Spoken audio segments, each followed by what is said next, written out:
Le marathon, un peu plus de 42 km, mais pas vraiment le temps d'admirer le paysage. Ils sont 125 à être partis de Magnanville dès l'aube, mais dès les premiers kilomètres, le peloton s'étire. Deux catégories, ceux qui luttent contre la monte et ceux qui se battent pour terminer. Un lot commun, la souffrance.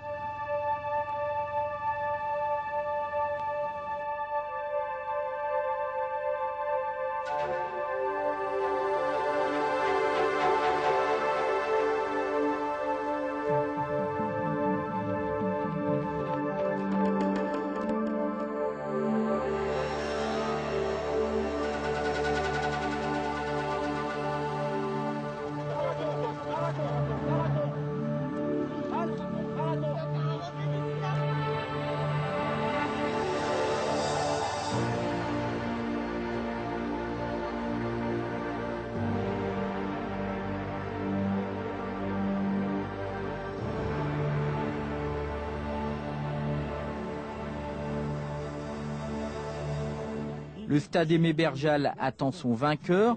Déjà sur place, le russe Viktor Golubkov, victorieux du semi-marathon en 1 heure et 6 minutes. Mais c'est un Français qui débouche le premier sur la piste. En 2 heures 27 minutes et 12 secondes, Cyril Pérez remporte le marathon. J'ai doublé tous les gars au 20e kilomètre. Et après, j'ai fait la course tout seul sur un parcours quand même qui est assez vallonné, avec beaucoup de reprises. Il faut avoir beaucoup de jus. Il devance de quelques minutes un autre Français, le Brésilien Silva Avanir. Lui s'arroge la 3e place. Sur le dossard de Silva, un verset des évangiles. Son marathon, c'est sûr, est un acte de foi. Representa tudo em minha vida, porque esse verso sou eu. C'est très important pour moi, je m'identifie à ces paroles. Parce que j'ai été mort dans une autre vie et c'est Dieu qui m'a pris par les bras et m'a mené jusque-là. Une fois qu'il soulève des montagnes, la médaille de bronze de Silva, c'est d'abord une victoire sur lui-même. Son marathon, il l'a couru avec un tendon blessé. En fait, il a cette rupture depuis 3 jours déjà, enfin, une rupture partielle au départ. Et il y a 3 jours, on lui a conseillé d'arrêter toutes les épreuves. Et il s'est fait ça sur le 10 000. Et il n'a pas voulu. Donc on a consolidé, il a eu une infiltration hier. Silva Avanir souffre, mais sa grimace a des allures de sourire. Il tient sa médaille et ne lui demandez surtout pas s'il regrette d'avoir tant donné. J'ai tellement d'amour pour le sport que je ne pourrais jamais laisser tomber, quelles que soient les conditions.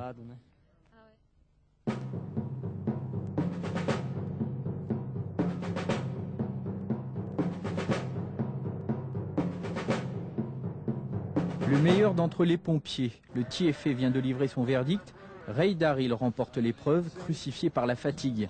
L'effort de l'Australien a culminé au premier étage de la Tour Eiffel. La recette de sa victoire tient en un mot qui pourtant semble simple, générosité.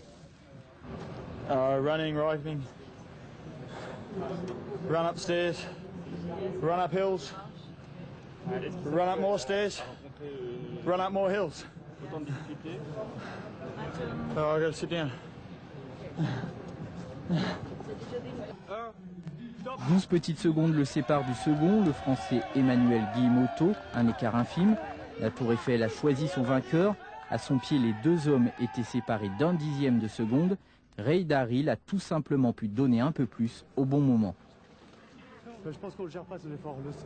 Le seul endroit où on peut le gérer, c'est la Tour Eiffel. Parce que c'est un exercice qui dure à peu près 2 minutes. Donc si on ne gère pas, on n'arrive pas en haut. Les autres efforts, il faut essayer de faire au maximum. Un Français, Philippe Carrier, détient le record de l'ascension du premier étage de la Tour Eiffel en 1 minute 52 secondes. Mais le courage se passe très bien de la performance. Denis Nilsson, suédois de 61 ans, a mis 10 minutes de plus que les premiers, mais qui pourrait le lui reprocher. Anciens combattants du feu, volontaires ou professionnels, les pompiers du monde entier ont désormais leur champion pour 2 ans, un vainqueur sacré sur le plus beau des podiums.